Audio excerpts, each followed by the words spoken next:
Qual o maior bem que a religião causa? Acolhe o medo da morte. E o pior mal? Pode tirar sua autonomia de decisão. Se fôssemos imortais, talvez não existissem religiões? É uma hipótese muito forte essa. Religiões são forças sociais necessárias? Até hoje parece que sim.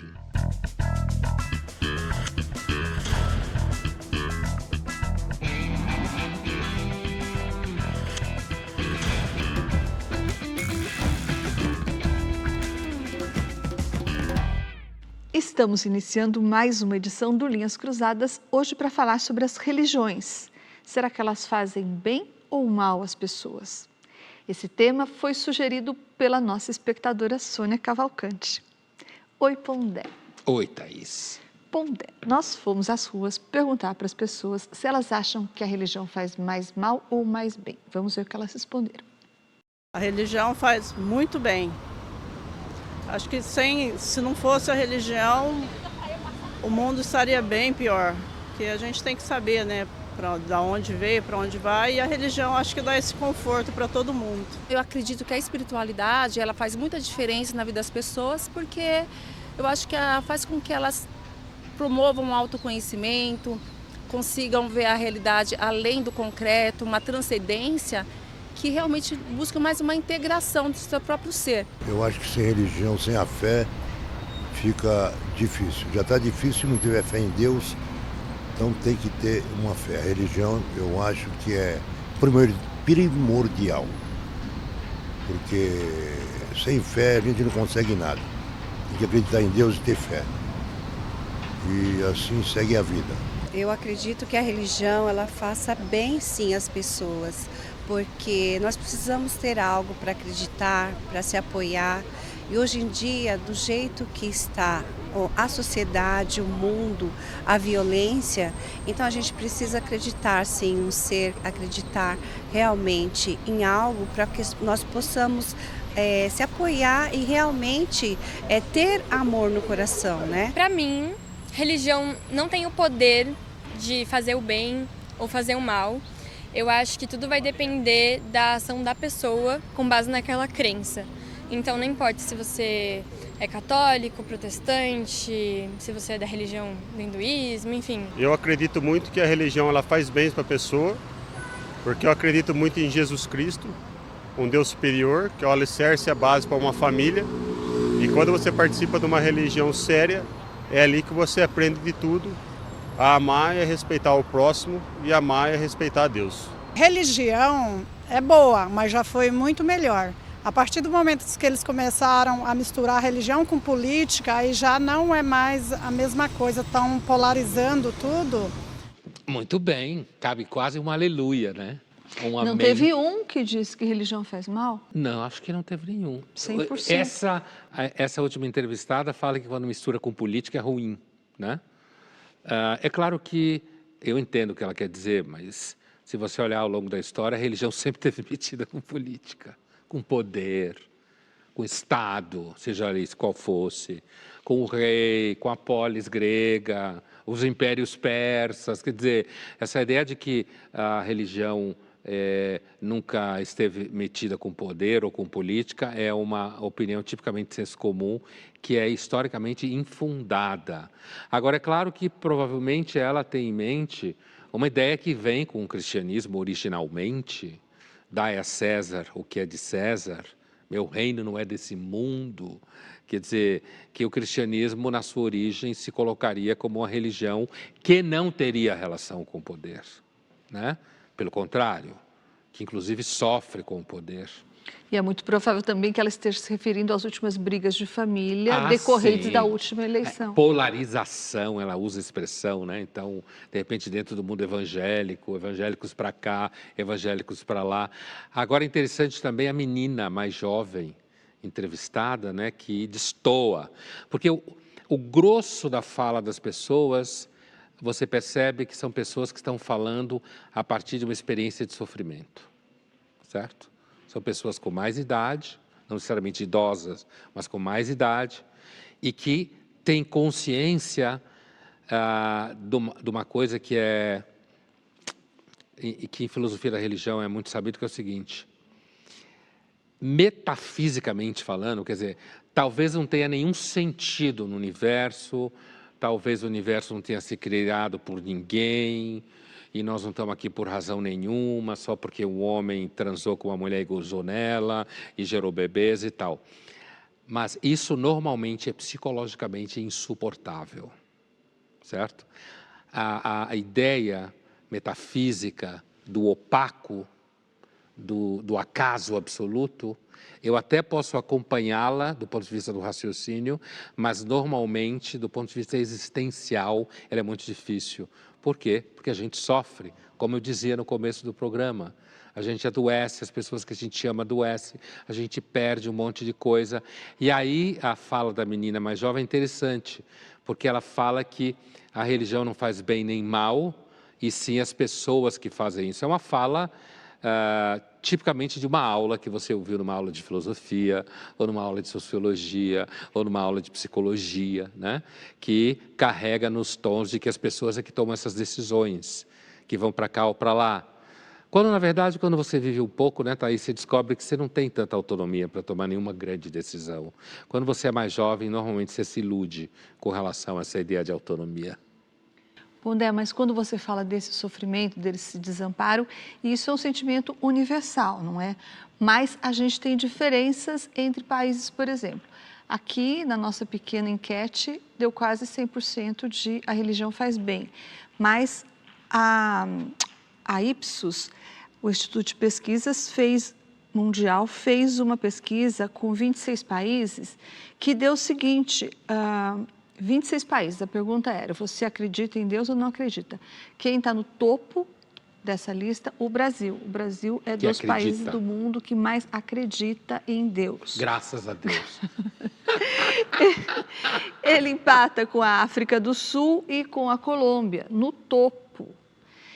Quase 9 entre 10 brasileiros dizem acreditar em Deus.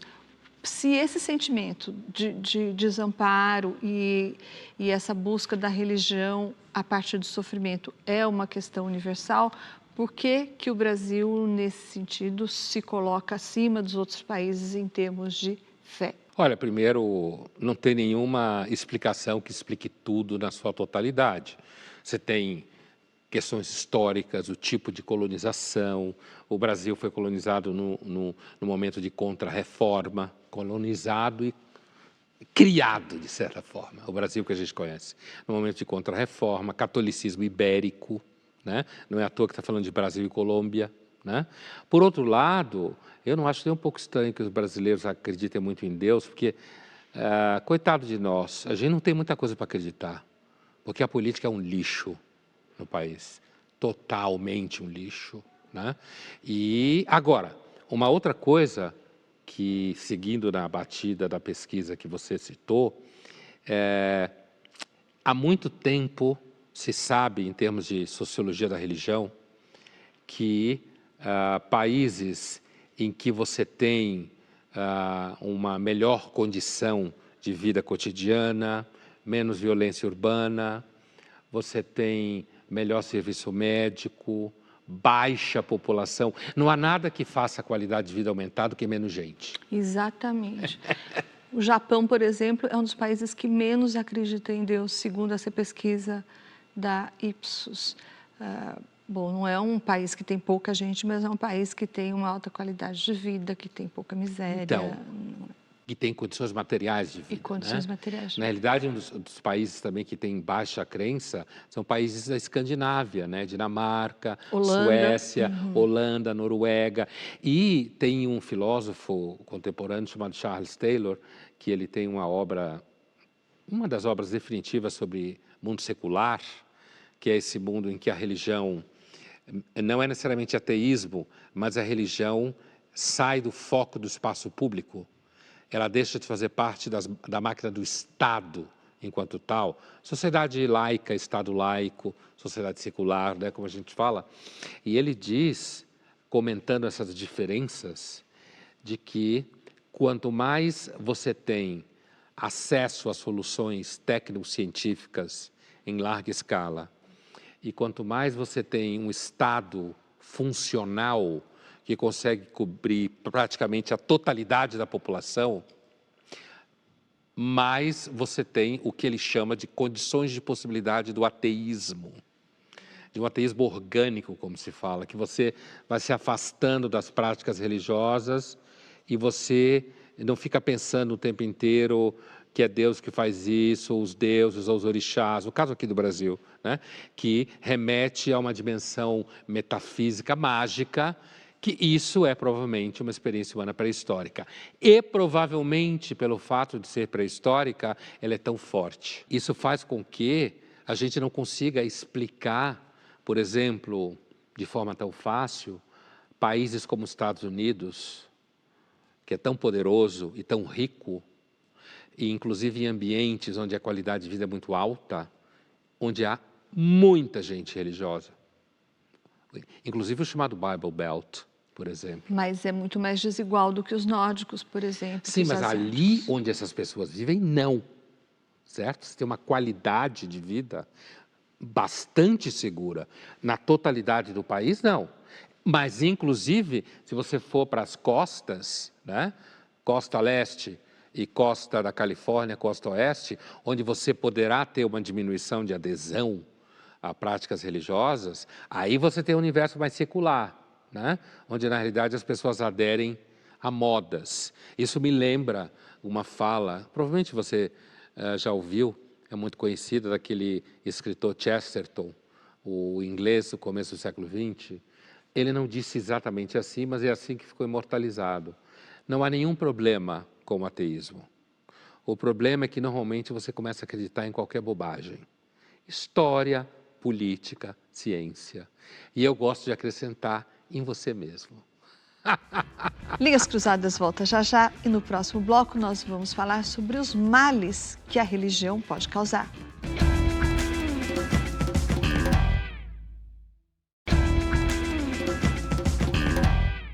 Estamos de volta com Linhas Cruzadas, hoje discutindo se a religião faz mais bem ou mal às pessoas. E agora nós vamos ver uma cena do filme argentino do diretor Sebastián Schindel. Ele se chama A Ira de Deus. Ojo por ojo, diente por diente, vida por vida. La ley del talión nos habla de la dimensión humana de la justicia que busca la equiparación al daño. En Odile y Odette, la venganza no es a escala humana, es a escala divina. En el Génesis, Dios nos advierte que quien matara a Caín recibirá un castigo 7 veces mayor. Pero la Biblia no hace referencia a una cantidad literal o a una proporción que podría parecer exagerada. No. Los textos bíblicos se refieren a la ira de Dios como la manifestación de la justicia divina. En esta nueva novela, la venganza, la justicia es completa e é perfeita. Esse tema que esse filme trata, a ira de Deus, que é equiparado à justiça de Deus, que é equiparado à vingança de Deus, inclusive quando ele diz que Deus promete que a Caim matando Abel, que ele vai castigar ele 7 vezes mais, né? Uma característica também que era comum no tempo bíblico e também na Grécia antiga, neolítica praticamente, que os descendentes daquele que comete a falta arrasta consigo a falta, certo? Aquilo que os gregos chamavam de miasma, que não tem nada a ver com o que a gente fala em português, miasma, que é o avô fez alguma coisa, como Laios, e isso vai até Antígona, certo? Quer dizer, os descendentes são castigados por algo que na realidade não foi eles que fizeram, veio antes. Isso é um exemplo da ira dos deuses ou da ira de Deus, né? É claro que do ponto de vista que a gente está discutindo aqui, isso pode ser compreendido como uma coisa negativa, né? Aqui eu não estou avaliando teologicamente. Porque se eu estivesse avaliando teologicamente, eu posso, inclusive, entrar numa análise fina, certo? De entendimento de que, na lógica bíblica, Deus tem toda a razão para ficar irritado, porque o seu povo eleito só faz besteira quase o tempo todo, né? Como representação da humanidade. Mas, do ponto de vista estritamente de um olhar sociológico, psicológico, antropológico, ou seja, não teológico, né? É muito fácil perceber que a ideia de que Deus vai te castigar por alguma coisa pode te fazer muito mal. Você pode entrar em surtos, e mesmo que não seja surto, né? Você pode passar a sua vida inteira avaliando coisas que acontecem com você a partir de alguma coisa dessa ordem. Da culpa. Da culpa, exatamente. É claro que, ao mesmo tempo, eu posso dizer que a culpa é civilizadora. Quem nunca sente culpa é quase um psicopata, porque não há dúvida que a gente tem razão para sentir culpa. Aliás, esse tipo de argumento sobre a religião fazer mal é o argumento que é desenvolvido desde Epicuro, né, na filosofia. Mas só voltando um pouco, então, entre os males que a religião pode causar, estaria esse sentimento de culpa infundada, é isso? Sim. Claro, se eu não acredito no sistema todo, é uma culpa infundada. Principalmente se for uma culpa que não fui eu que cometi, né? Inclusive, como a ideia do pecado de Adão e Eva é um gigantesco miasma, né? Esse daí.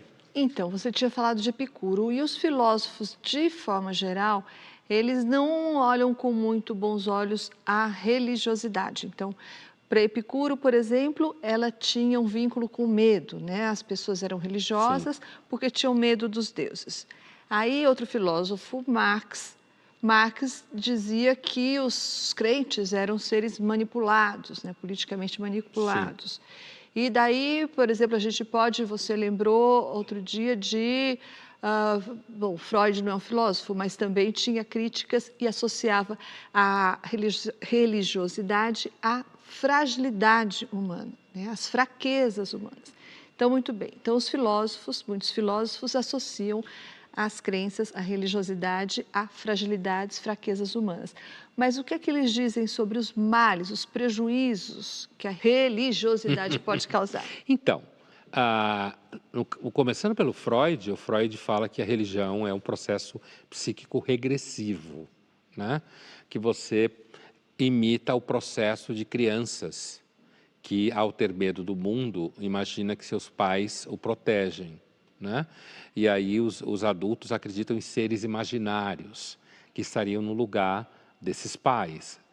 Então, aqui nesse caso, se a gente pensar a partir do Freud, o mal que a religião faz é que ela deixa você infantil, né?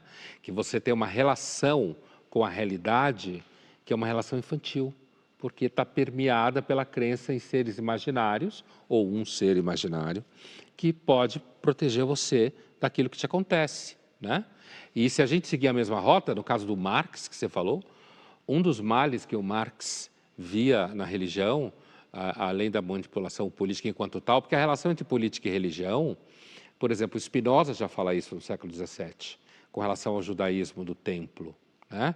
Que os sacerdotes manipulam o povo, dizendo que o povo é eleito, mas eles é que mediam, sacerdotes do templo no judaísmo antigo, que media a relação. Mas para o Marx também a religião faz mal economicamente, porque você paga aos funcionários de Deus. Você dá dinheiro para eles, você dá dinheiro para as igrejas, seja lá que religião for, né? Estou falando igreja como genérico, não é só o universo cristão. E você dá dinheiro para o Pai de Santo, você dá dinheiro para a sinagoga, você dá dinheiro para a mesquita, você constrói, certo? E, nesse sentido, você alienadamente, né, acaba gastando o seu dinheiro com isso, quando você devia gastar o dinheiro com outra coisa. O Ludwig Feuerbach, que na realidade é assim, digamos assim, o Marx é um descendente dele, de certa forma. O Feuerbach, ele faz uma afirmação que virou, Thaís, paradigmática em crítica religiosa. Crítica religiosa não, em crítica da religião, né? Que é a seguinte: a teologia é uma antropologia. Na realidade, quando você está falando de religião, dos deuses, você está falando do homem e da mulher. Os homens, os seres humanos como um todo, projetam em entidades ideais, características que são deles. E nesse mecanismo de projeção, essas características passam a não ser mais deles, são alienadas. Eles ficam alienados dessa característica. Ou seja, já que tudo está na mão de Deus, eu não preciso fazer nada. E depende de Deus, né? No caso do cristianismo, depende de Deus. Quer dizer, a bondade é divina, a justiça é divina, né? A decisão é divina. O que leva o homem, então, a uma certa inação. Exatamente. O que o Marx vai dizer, o Marx é extremamente, digamos assim, descendente dessa ideia do Feuerbach em termos de crítica à religião. O que o Marx vai dizer é que faltou ao Feuerbach o entendimento material disso. O Feuerbach, ele vê isso no plano ideacional da ideia, certo? Da operação do pensamento, mas ele não faz a relação disso com a concretude das relações econômicas, políticas, institucionais que ele, o Marx, ele faria, fez, né?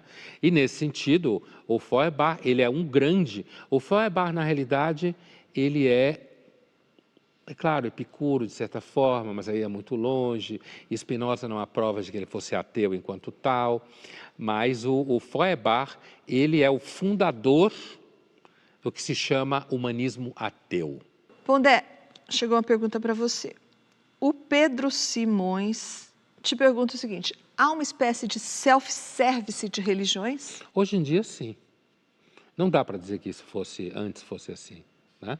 Mas hoje tem. A prova é que você tem até, drive-thru de Jesus. Drive-thru de Jesus? Tipo, você passa, pega e de uma repente você ganha bênção? uma bênção básica, É mesmo. que nem um Big Mac. Então tem uma coisa. E deixa uma moedinha lá também. É típica da sociedade contemporânea isso aí. Para participar do Linhas Cruzadas, envie sua pergunta ou seu comentário através das redes sociais da TV Cultura, usando a hashtag Linhas Cruzadas. E agora nós vamos ver uma cena narrada na Bíblia, aquela em que Jesus evita que uma mulher adúltera seja apedrejada pela população. Vamos ver.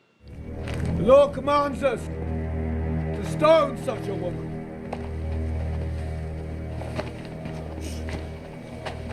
What do you say?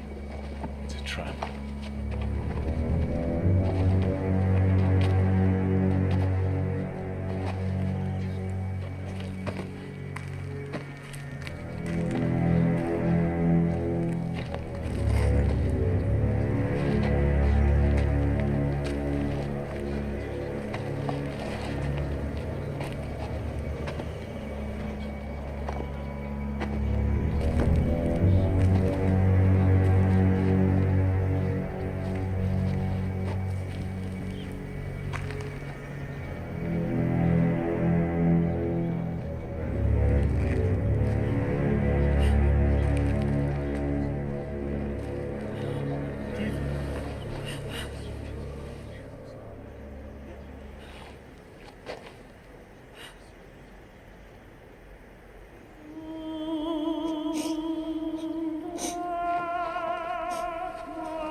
I'll give my stone to the first man who tells me that he has never sinned.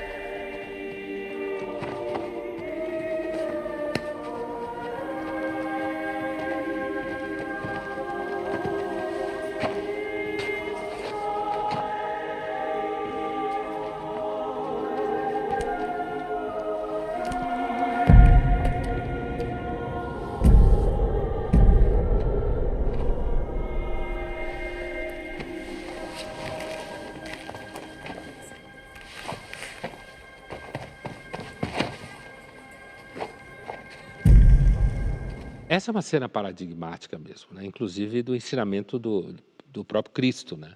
Você tem uma figura aí, o Cristo, que ele, sabendo, o cara fala para ele, é uma cilada, né? Os caras ficavam querendo testar ele o tempo inteiro. E ele, sabedor disso, ele se move. A questão ali é a seguinte: ele vai seguir a lei e, portanto, vai jogar pedra na adúltera, né? como dizia a lei. Então Jesus está numa linhagem do Davi aqui. Ele está, de certa forma, quebrando a lei, mas quebrando a lei, devolvendo para os caras, é assim, vocês estão imunes de pecado, vocês nunca cometeram pecado. E aqui tem um detalhe que normalmente escapa nessa passagem, que ele contou com a consciência desses caras. Porque se esses caras não tivessem consciência, eles teriam jogado pedra, certo? O personagem Cristo contou com a consciência desses sujeitos que queriam jogar pedra nela, de reconhecer que eles tinham pecado e que, portanto, eles não podiam jogar pedra nela. Nesse movimento, ele já conseguiu fazer com que esses caras recuperassem uma consciência do próprio pecado deles, né? Porque se eles não tivessem feito isso, ele dizia, tá bom, vou jogar pedra mesmo. E aí é o mal que aparece relacionado à cena, né? Leis, muitas vezes de religião, nas mais variadas, violentas, aqui não é uma discussão de gênero, leis violentas, né, que matam pessoas, leis extremamente cruéis, e que as pessoas usam, inclusive, para lidar com seus desafetos. Linhas Cruzadas volta já já, e no próximo bloco nós vamos falar sobre o bem que a religião pode fazer.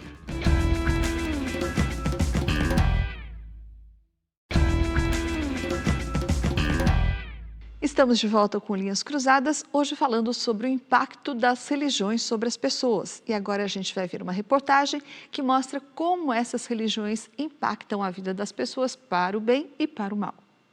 Andar com fé eu vou, café não costuma falhar. Andar com fé eu vou, café não costuma falhar. A religião em si, o encontro das pessoas para, vamos dizer, desenvolver tanto a questão dos indígenas como dos africanos, o que está no centro dessas religiões é justamente fazer o bem, é justamente, ou seja, propor ali algo de melhora para a vida das pessoas.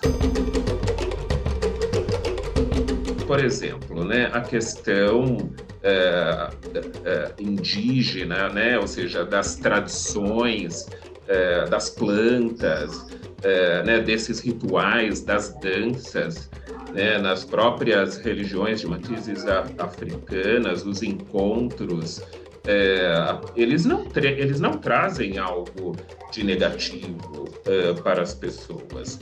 O candomblé é uma religião que não faz mal, ou seja, as religiões de matizes africanas, que chegam particularmente no Brasil por conta do processo de escravização das pessoas, ou seja, de escravizar os povos negros, eles trazem consigo, nos navios negreiros, não só conhecimentos da terra, mas esse conhecimento da religiosidade e, de uma certa forma, isso precisava ser abafado.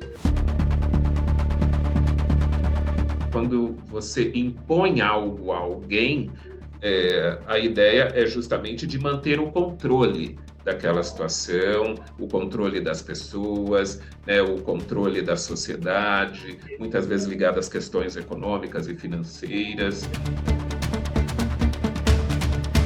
Em certo sentido, a religião ela tem esse papel de distorcer os elementos disso que eu estou chamando de política pura, que envolve puramente interesses do mundo material. Quando você traz esse elemento que está dialogando com uma outra natureza de argumentos, que tem uma outra lógica discursiva e outra lógica de legitimação pública, envolvendo crença, envolvendo espiritualidade, envolvendo uma autoridade que não está baseada nesse mundo terreno, certamente você vai distorcer esse mundo da política e dessa política pura, que é basicamente a disputa de interesses que existe numa sociedade. Hoje a gente tem cerca de 20% da Câmara dos Deputados de deputados evangélicos que se organizam de forma a ter a religião como centro da sua atuação política.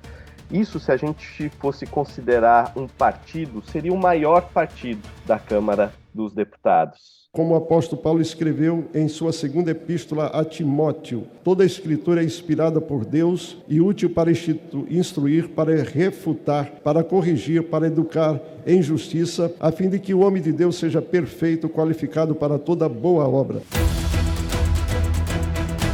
De certa forma, a presença evangélica na política brasileira jogou luz para esse aspecto da religião no espaço público, que antes dessa presença evangélica era vista como quase naturalizada. É claro que é muito difícil você traçar uma linha exata de onde acaba a influência religiosa e de onde ela está presente.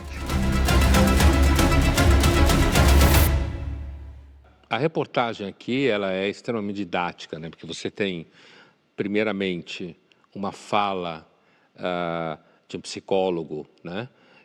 Que ele está identificando o que a gente pode chamar de lado propositivo das religiões. Ele fala das religiões indígenas, ele fala principalmente das religiões indígenas de matriz africana, né?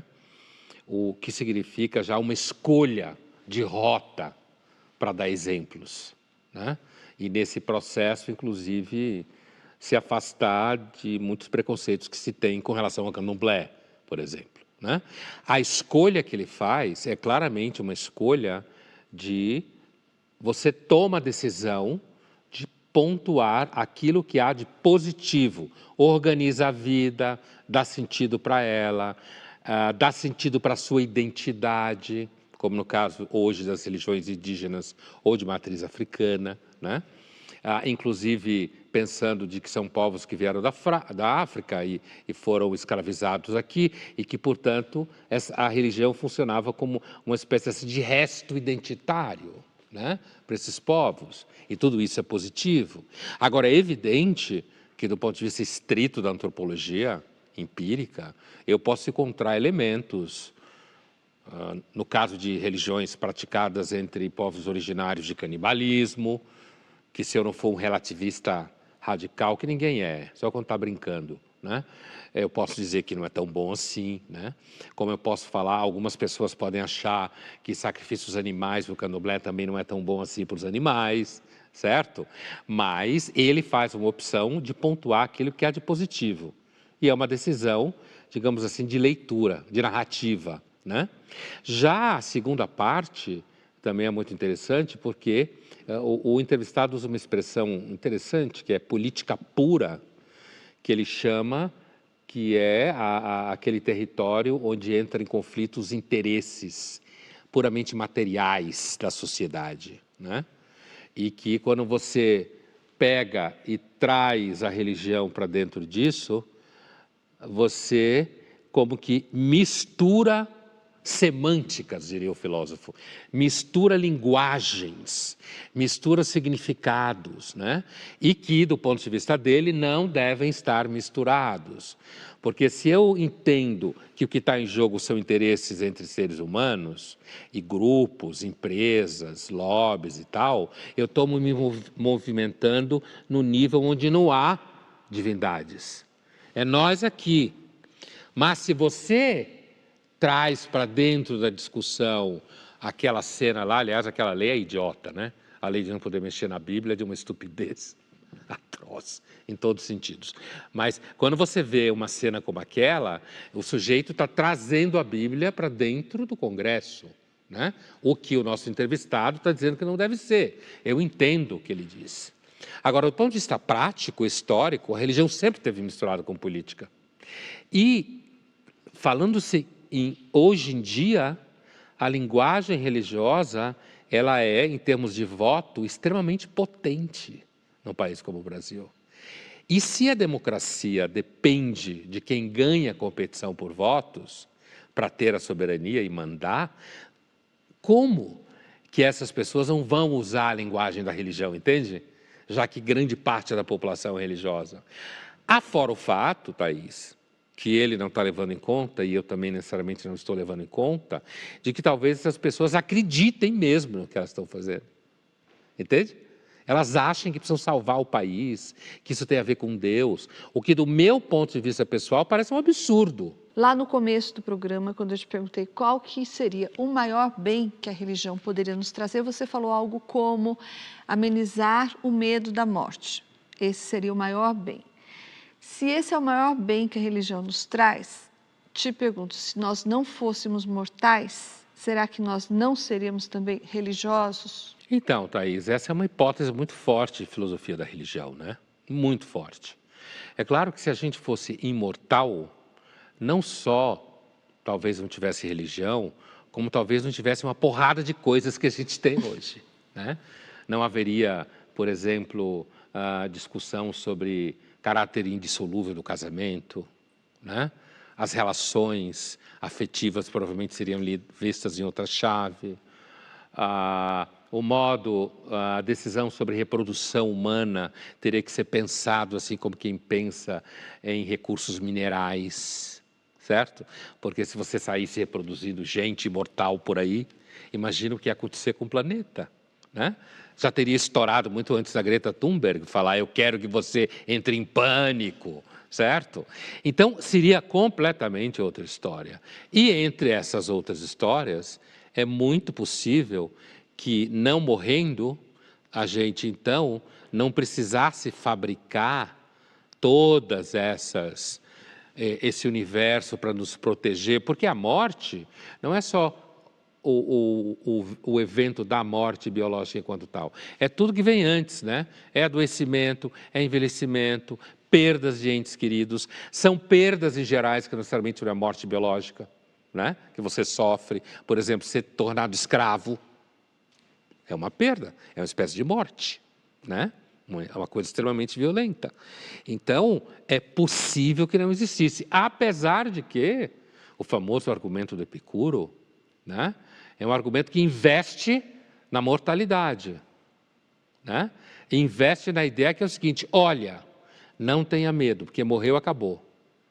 Então, a ideia de que você vai ficar imortal na mão de deuses imortais e que eles vão ficar torturando você, não se preocupe.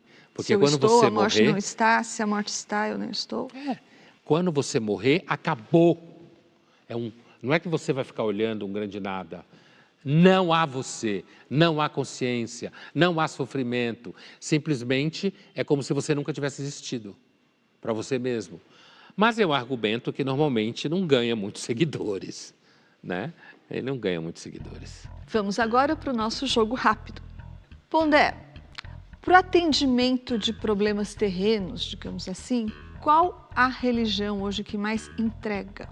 Para o atendimento de problemas terrenos, eu diria que no universo brasileiro, os evangélicos. Muito provavelmente. Por isso que eles crescem. Thaís, você acha que o mundo seria melhor se não tivesse religião nenhuma? Acho que seria feito de pessoas mais desesperadas, né? Acho que isso, sem dúvida. Não sei se seria um mundo melhor. Mas, Pondé, eu também não sei se seria uma hecatombe, se seria o fim, porque, segundo essa pesquisa que eu mencionei aqui no começo, esse Ipsos, ele faz essa pesquisa de tempos em tempos. Essa foi lançada agora, em maio. E daí mostra que, por exemplo, a Holanda é um país em que já 60% das pessoas não acreditam em Deus. O que lá significa não tem religião. E também não se pode dizer que a Holanda é um país em que as pessoas vivem mal, não é? A pergunta do nosso programa. O que você acha? A religião faz mais mal ou mais bem para as pessoas? Eu tendo a achar que as pessoas veem a religião como fazendo mais bem do que mal. Por quê? Porque as religiões têm sido hegemônicas na história da humanidade e na pré-história. E, portanto, como eu tendo a olhar as coisas numa chave, não tudo, e nem estou preocupado com tudo, mas uma chave evolucionista, então, por isso, eu tendo a achar que as religiões devem ter, ao longo da história, feito mais bem do que mal, inclusive quando fazia bem para um povo que conseguia dominar o outro em nome da sua religião. Estava fazendo bem para o vitorioso, né? Você acha que as pessoas religiosas tendem a ser menos inteligentes? Não, Pondé, não acho. Conheço Tem pessoas... certeza? Tenho certeza.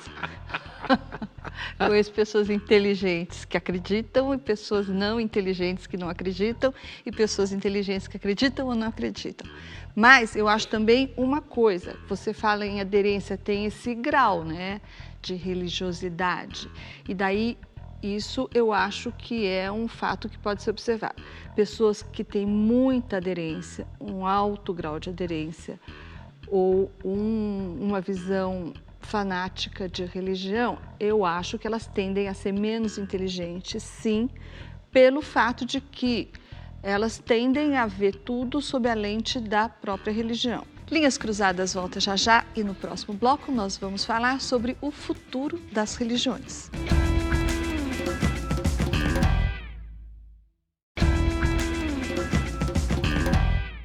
Estamos de volta com o Linhas Cruzadas, hoje falando sobre religião. Será que ela faz mais mal ou mais bem às pessoas? E Pondé, você lembrou agora há pouco que a religião é algo pré-histórico e é algo também que tende a se fazer menos presente nos países em que os avanços científicos e tecnológicos são mais intensos. Então, mais ricos, mais avançados, mais tecnológicos, menos religiosos. Você acha que... e também tem o Estado, né? Países que têm esses avanços e que também apresentam um Estado mais funcional.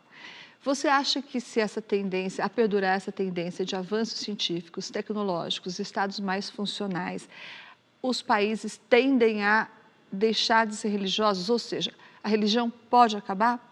Primeiro, eu acho que o mundo secular é muito recente, né? Ele é muito recente.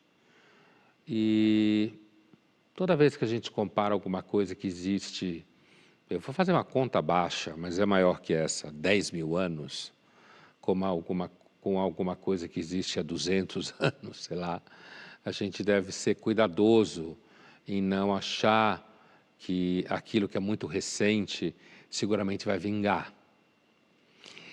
Ao mesmo tempo, é muito interessante porque, se você pegar a Escandinávia, como a gente falava, que são sociedades bastante secularizadas, você encontra pessoas como a Greta Thunberg, que é claramente uma profetisa do Apocalipse. Claramente. A linguagem, a impostação de voz, os gestos, né? É claramente um discurso em que fala que o outro é pecador, que o outro merece ser castigado, que o outro vai destruir tudo. Então, é uma das características de religiões, muitas vezes, não só da religião do monoteísmo abraâmico, essa mitologia sobre destruição de mundos. E com isso eu não estou dizendo que a questão ambiental não exista, na realidade eu estou dizendo que às vezes a ciência pode se misturar com o discurso religioso. É isso que eu estou dizendo. Às vezes a ciência pode se misturar com o discurso religioso. Então eu tendo a achar que a religião não vai desaparecer. Além do fato de que se a gente coloca no centro o progresso, como a gente falava antes, seja o progresso técnico-científico, seja o progresso do Estado, do aparato do Estado, do aparelho do Estado, esse progresso, ele não é, e nem acredito que será em momento nenhum, equânime, no mundo como um todo. Às vezes não é nem num país como um todo, o país tem que ser pequenininho para ser, tem que ter 10 pessoas, né, para ser equânime. Então ele não é equânime, né, ele não acontece de forma igual e equilibrada em todas as regiões do globo, nem acredito que vá acontecer, né? E afora isso, ele não é linear. Quer dizer, o progresso, ele pode criar problemas no próprio processo dele. O que se falou muito da bomba atômica, entende? A possibilidade que o homem atingiu o nível de poder destruir o mundo inteiro, né? Então, portanto, eu entendo que o mal não vai acabar. Estou usando como metáfora, é claro, não estou dizendo que é uma coisa que é o mal. Eu acho que o mal não vai acabar. Pondé, você quis dizer o mal mesmo ou você confundiu o mal com a religião? Não, estou falando o mal, estou dizendo o mal não vai acabar, portanto a religião não vai acabar. O mal no sentido de sofrimento, coisas que dão errado, por isso eu disse que era metafórico. Quer dizer, o mal no sentido dessa gama de contradições que assolam a experiência humana desde sempre, eu não acho que elas vão acabar. Inclusive, eu acho que muitos daqueles que se propõem a resolver essas contradições vão gerar formas terríveis de contradição, como, aliás, o século XX já provou, né? Até então. E, portanto, o mal, compreendido como essas contradições, não vai acabar. Portanto, é muito provável que continue existindo religião de formas, às vezes, pode ser diferentes, né? Mas que continue havendo uma tentativa de chamar o transcendente, se relacionar com o infinito, com alguma coisa que seria maior do que nós, que sabe mais do que está acontecendo do que nós, que detém o tempo nas mãos, né? A gente é capaz de produzir essa imaginação desde sempre. Não acho que isso vai acabar. Dentre essas novas formas que você cogita, está aquela tese, por exemplo, do Yuval Harari, o israelense, autor de Homo Sapiens, que fala da substituição de Deus pelos algoritmos? Eu entendo, ninguém acerta em tudo, nem o Harari, nem ninguém, mas eu acho que essa intuição dele, né, inclusive a intuição de que o avanço da tecnologia pode, de novo, colocar em tela as obsessões com a eternidade nessa vida, o transhumanismo, que inclusive a gente já discutiu aqui, eu acho que é bem possível, porque nós temos a tendência a rebater no mundo do transcendente ou de Deus questões que são nossas, como bem dizia o Feuerbach, né? Então, assim, Deus já foi um grande matemático, Deus já foi um grande arquiteto, Deus já foi um grande engenheiro, certo? Por que não dizer que Deus é um grande algoritmo? Né?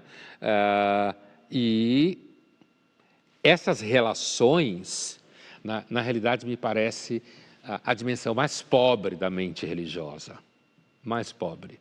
Quando você, de uma forma absolutamente sem nenhum escrúpulo, né? Você rebate absolutamente aquilo que existe aqui no outro mundo. Como na ideia de existe do outro lado do mundo, que muitos espíritas têm, de que existe um nosso lar, que a gente vai, cadeiras, morre, com mesa. E aí encontra com pessoas que foram nossos amigos e pais, e vamos a hospitais ser tratados. Quer dizer, eu sempre acho essa dimensão da mente religiosa a mais pobre de todas. É a mais fácil de você chutar, é um bêbado na ladeira. Vamos ver agora uma cena do filme 2001, Uma Odisseia no Espaço, do Stanley Kubrick.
Esse filme eu acho que continua sendo um dos maiores filmes que já foi feito na história do cinema, né?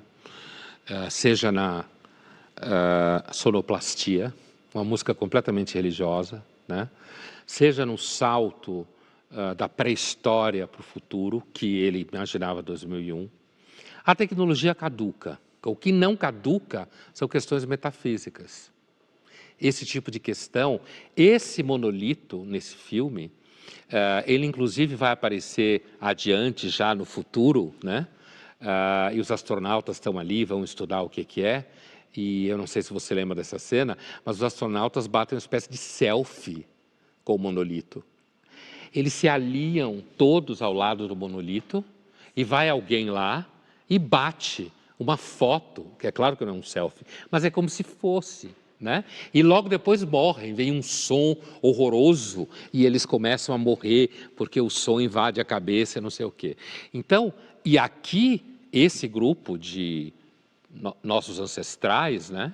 Eles, na sequência seguinte, né? Esse grupo, inclusive, eles vão vencer outro grupo, vão descobrir o uso do osso, né? Eles vão conseguir vencer o grupo que os oprime, tomando a água deles, não sei o quê, aprende a matar bichos, né? Então, esse monolito, ao longo do filme, está sempre ligado a supostos, aparentes avanços, como no final, quando aparece na frente do personagem David, que sobrevive à inteligência artificial que mata o parceiro dele, o Frank, né, no final. E essa inteligência, esse monolito, o lugar dele no filme é o lugar do mistério, né? Ele é um mistério. Uma das faces mais poderosas da religião é justamente o mistério, né? Que está presente no monolito, nessa cena, né? Essa coisa que aparece, que inclusive está alinhado com o Sol e com a Lua, certo? Né?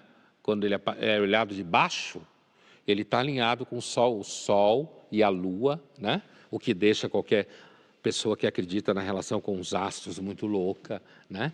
Mas o mistério seguramente é uma das faces mais poderosas das religiões, né? Essa ideia de que nós estamos imersos no mistério. A gente não sabe de onde o universo veio. Tá bom, a gente pode dizer que explodiu, tal e tal. Mas de onde veio essa coisa que explodiu? De onde veio esse espaço onde ele explode? A gente não sabe, afinal de contas, se existem outras vidas inteligentes no universo. O universo é gigantesco, é infinito de certa forma, portanto pode existir como não existir, né? Se só for nós, imagina a solidão cósmica, né? A ideia de que acabar a espécie humana e a vida na Terra, o universo é só pedra e areia vagando para sempre vazio, sem ninguém saber que ele está aqui, né? Ou todo o drama moral, como dizia o Kant, a lei da gravidade entre os corpos e a lei moral no coração do homem, que o Kant dizia que eram as duas coisas que o encantava mais, né?